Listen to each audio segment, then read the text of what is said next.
Kita sering menunggu momentum sempurna untuk berubah. Nunggu kondisi membaik dulu, nunggu mood lagi stabil dulu, nunggu situasi terasa pas dulu. Padahal, perubahan paling nyata selalu dimulai dari langkah kecil yang terlihat sepele. Di hari biasa, di momen biasa, di tanggal random seperti hari ini. Stoik mengingatkan satu hal sederhana.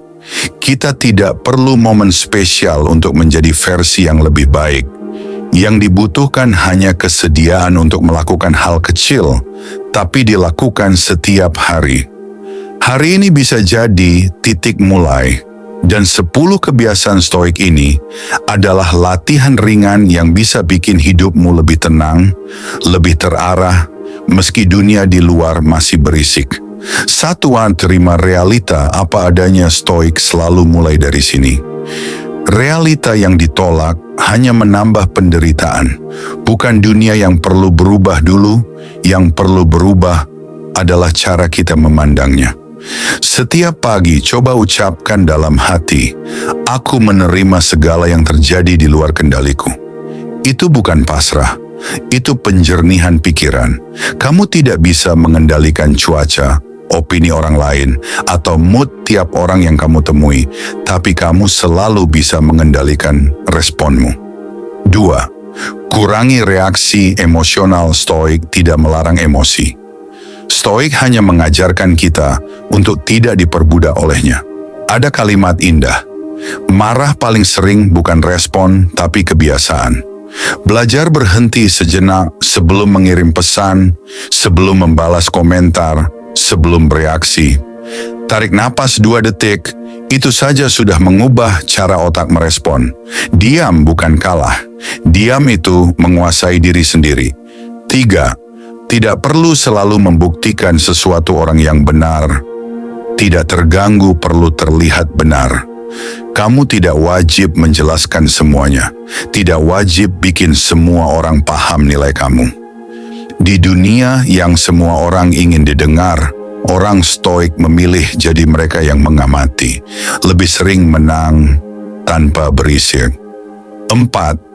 Mulai dari yang kecil, perubahan besar tidak pernah terjadi sekaligus. Satu latihan kecil, tapi dilakukan setiap hari, lebih kuat daripada 30 motivasi besar dalam satu kali. Buat target rendah dulu, tapi konsisten. 1 halaman baca buku per hari, 5 menit duduk merenung, 10 squat di pagi hari.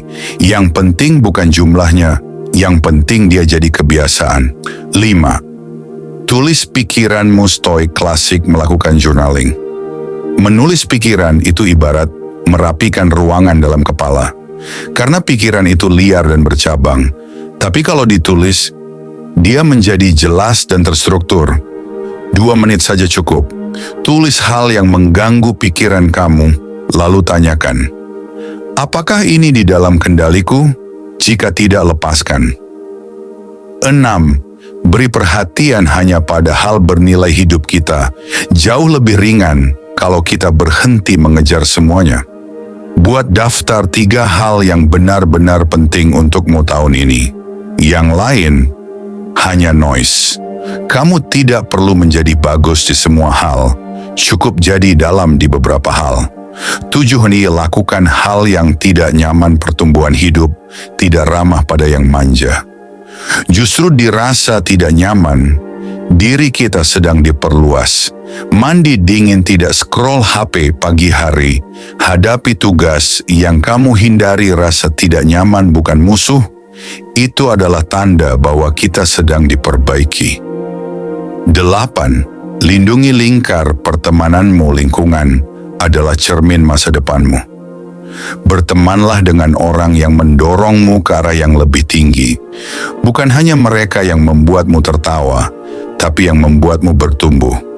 Karena mindset itu menular, dan energi orang lain bukan hal remeh. 9. Rutinitas dan repetisi hidup. Fokus bukan hidup yang serba spontan, tapi hidup yang teratur. Jadwalkan waktu untuk bekerja, jadwalkan waktu untuk istirahat. Kamu bukan robot. Yang membunuh manusia bukan kesibukan, tapi kesibukan tanpa ritme. 10. Kembali lagi setiap kali jatuh, ini mungkin yang paling penting. Stoik tidak menuntut kita sempurna. Stoik hanya menuntut kita untuk kembali. Kalau kamu terhenti sehari, kembali lagi besok. Kalau kamu kehilangan momentum, pulihkan pelan-pelan. Pemenang bukan orang yang tidak pernah jatuh, tapi orang yang selalu kembali setelah jatuh. Stoik bukan tentang menjadi keras, tapi menjadi bening. Tenang bukan berarti kita tidak punya masalah. Tenang berarti masalah tidak menguasai kita. 2025 ini bisa jadi tahun terbaikmu, bukan karena apa yang terjadi padamu, tapi karena siapa kamu ketika peristiwa itu datang. Latihan kecil, setiap hari tanpa drama. Selamat datang di versi dirimu yang lebih dewasa.